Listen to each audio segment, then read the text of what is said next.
Você provavelmente já orou o Pai Nosso centenas, talvez milhares de vezes.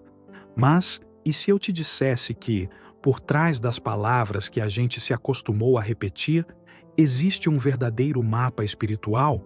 Um guia deixado pelo próprio Jesus, capaz de transformar sua oração de uma simples recitação para uma poderosa conexão com o divino. Muitos de nós aprendemos essa oração na infância, e as palavras se tornaram tão familiares que corremos o risco de dizê-las no piloto automático sem mergulhar na sua profundidade. O próprio Jesus, ao ensinar o Pai Nosso no Sermão da Montanha, alertou contra o uso de vãs repetições. A oração não é uma fórmula mágica, mas sim um caminho. Foi a resposta de Jesus quando os discípulos pediram: Senhor, ensina-nos a orar. E o que ele nos deu foi muito mais do que um conjunto de frases. Ele entregou um resumo de todo o Evangelho, uma estrutura para a vida espiritual. Não é à toa que grandes pensadores cristãos como Tertuliano e Agostinho de Hipona a consideraram a mais perfeita das orações. Ela se divide em duas partes claras: as primeiras petições, focadas na glória de Deus, e as últimas, nas nossas necessidades humanas. Nos próximos minutos, vamos explorar 6 chaves que abrem os mistérios dessa oração e que podem destravar uma nova forma de se relacionar com Deus. Prepare-se para redescobrir a oração que você achava que conhecia. Mistério 1: a chave da intimidade, Pai Nosso. O primeiro e talvez mais revolucionário mistério está logo no começo: Pai Nosso. Hoje, pode parecer normal chamar Deus de Pai, mas na cultura da época de Jesus, isso era radical. A palavra que Jesus provavelmente usou em aramaico foi Abba. Esse era um termo de imenso carinho que uma criança usava para seu pai, algo como papai. Ao nos ensinar a orar assim, Jesus não nos apresenta um tirano distante, mas um pai amoroso que deseja proximidade e confiança. Essa expressão, Abba, Pai, aparece em outros momentos cruciais do Novo Testamento, como na agonia de Jesus no Getsêmani e nas cartas do apóstolo Paulo. Paulo explica que recebemos o espírito de adoção que nos permite clamar Abba, Pai, confirmando que através de Cristo nos tornamos verdadeiramente filhos de Deus. E a segunda palavra, nosso, revela outro pilar: a comunidade. A oração não é Pai meu, é Pai Nosso. Isso nos lembra que a fé não é uma jornada solitária.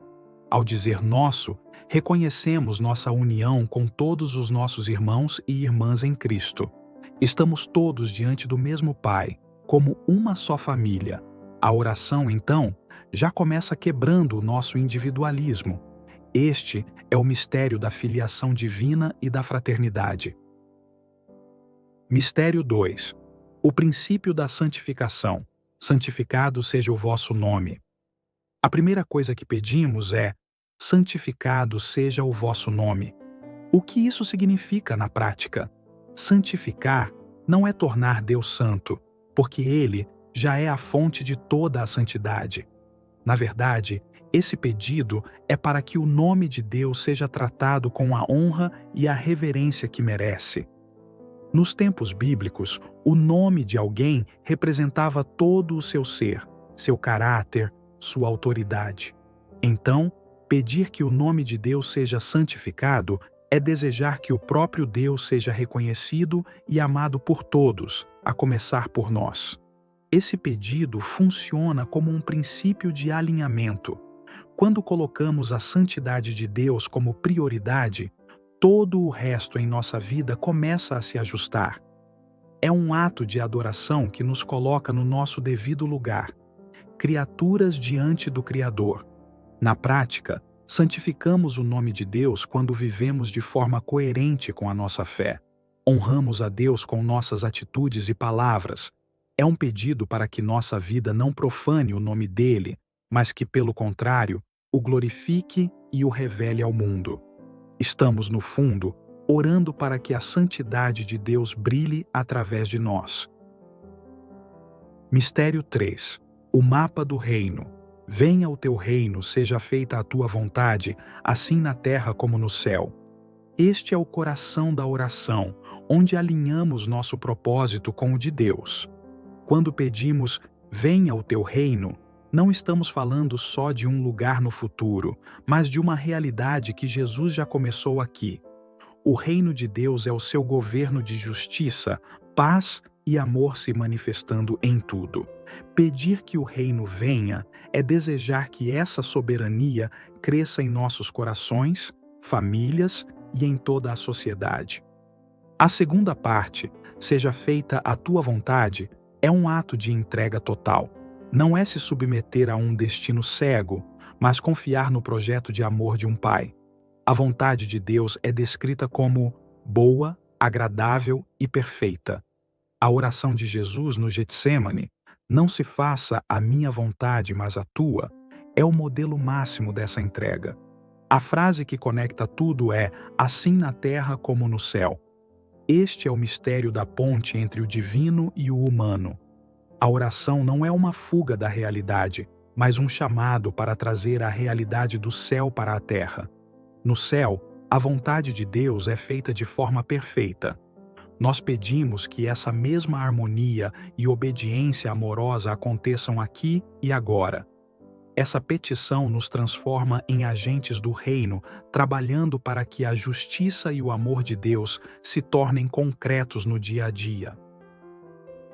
Mistério 4. O segredo do pão diário. O pão nosso de cada dia nos dá hoje. Agora entramos nas petições sobre nossas necessidades. O pão nosso de cada dia nos dá hoje é um mistério de dependência diária. À primeira vista, parece um pedido simples por comida, e claro que inclui isso. Pedimos o necessário para nossa subsistência, alimento, saúde, trabalho. A expressão de cada dia e nos dá hoje nos ensina a viver um dia de cada vez, confiando na providência de Deus sem a ansiedade pelo amanhã, assim como os israelitas recebiam o maná no deserto, a porção exata para cada dia. No entanto, o significado de pão vai muito além. Muitos dos primeiros pensadores cristãos viram aqui um sentido duplo. Jesus disse: não só de pão vive o homem, mas de toda a palavra que sai da boca de Deus.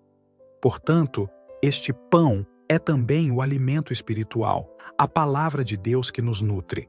E numa camada ainda mais profunda, este pedido aponta para a ceia do Senhor. Jesus se apresenta como o pão da vida. Para muitos, pedir o pão de cada dia é também expressar um desejo pela comunhão com Cristo, o alimento que nos dá a vida eterna. Por isso, essa petição está no centro do Pai Nosso, nos lembrando que nossa dependência de Deus é total, para o corpo e para a alma.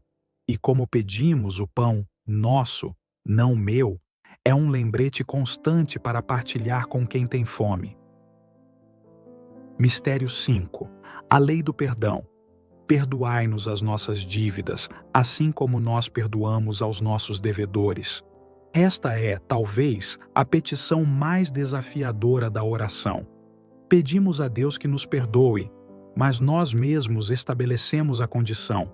Seremos perdoados na mesma medida em que perdoamos os outros. Jesus é muito claro sobre isso logo depois de ensinar a oração. Porque se perdoardes aos homens as suas ofensas, também vosso Pai Celeste vos perdoará. Mas, se não perdoardes aos homens, tampouco vosso Pai vos perdoará as vossas ofensas. A palavra dívidas se refere aos nossos pecados, nossas falhas contra Deus e o próximo. Todos nós temos uma dívida de amor com Deus que não podemos pagar.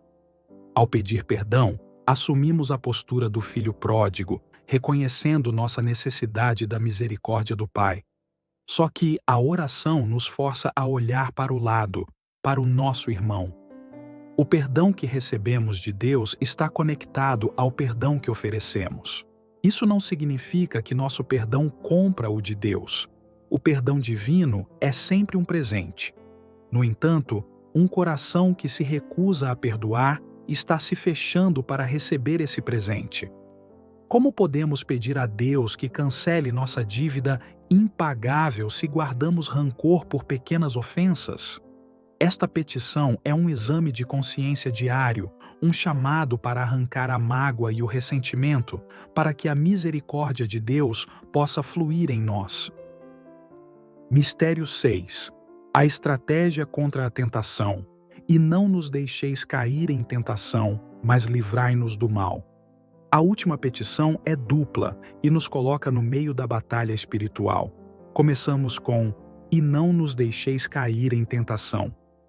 É crucial entender o que isso quer dizer.